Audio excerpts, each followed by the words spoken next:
Baik, Assalamualaikum warahmatullahi wabarakatuh. Di sini saya akan menjelaskan mengenai hakikat pendidikan karakter dan relevansinya dalam pembelajaran bahasa Indonesia. Nah, menurut bahasa Latin, pendidikan disebut dengan educare, dan apabila diartikan secara konotatif, yaitu artinya adalah melatih. Sedangkan dalam ilmu pertanian, educare diartikan sebagai menyuburkan. Berarti kedua istilah dapat disimpulkan bahwa pendidikan bisa memahami bagaimana wadah pertumbuhan peserta didik menjadi lebih baik dan tumbuh kembang dari sebelumnya. Nah, selain itu, Ki Hajar Dewantara beliau menyatakan bahwa pendidikan adalah daya upaya untuk memajukan budi pekerti, pikiran, dan jasmani anak agar selaras dengan alam dan masyarakat. Gitu. Nah, yang kedua ada nilai-nilai karakter dalam bahan ajar bahasa Indonesia. Di sini ada 5. Yang pertama ada kejujuran. Nah, sebagai seorang pelajar, kita harus memiliki nilai kejujuran untuk selalu berkata dan bertindak sesuai kebenaran yang kita punyai. Contoh dalam cerpen Si Kancil dan Budaya. Nah, di sana itu terdapat versi yang menunjukkan Kancil menggunakan kecerdasan untuk menyelamatkan dirinya dari tipu daya buaya tanpa harus si Kancil menipu. Yang kedua, tanggung jawab. Seorang pelajar harus mempunyai rasa tanggung jawab dan menanamkan kesadaran akan kewajiban dan konsekuensi dari setiap tindakannya. Yang ketiga, disiplin.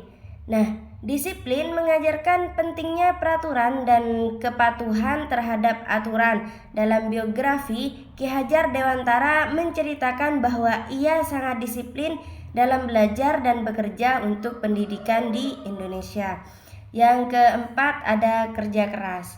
Nah, sebagai seorang pelajar, kita harus bekerja keras agar mendorong kita untuk berusaha belajar dengan tekun dalam mencapai tujuan kita masing-masing.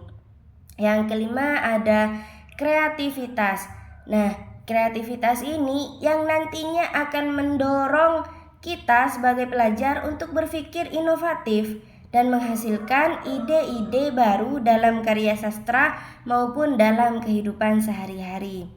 Nah, yang ketiga ada strategi pembelajaran berbasis pendidikan karakter, atau ada juga yang disebut role playing, storytelling, dan problem solving.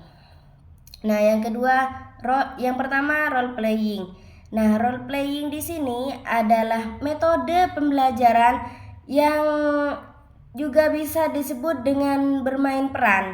Nah, metode ini adalah sejenis permainan yang melibatkan gerakan, terdapat tujuan, aturan, dan elemen pendidikan serta hiburan dalam hal ini.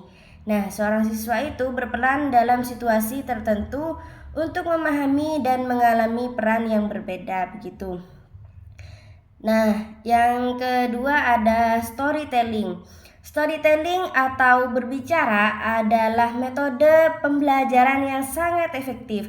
Karena apa? Karena dalam pendidikan karakter, metode ini tidak hanya menarik perhatian siswa, akan tetapi juga dapat menyampaikan nilai-nilai moral dan karakter dengan cara yang mudah dipahami oleh siswa.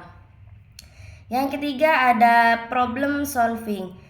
Menurut Hareva 2020, model pembelajaran ini juga disebut sebagai berikut. Yang pertama, guru harus menyiapkan materi ajaran sekaligus jenis masalah atau kasus yang akan diberikan kepada siswa.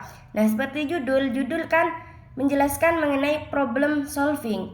Yang kedua, guru menyampaikan materi pembelajaran pokok kepada siswa sebagai pengantar.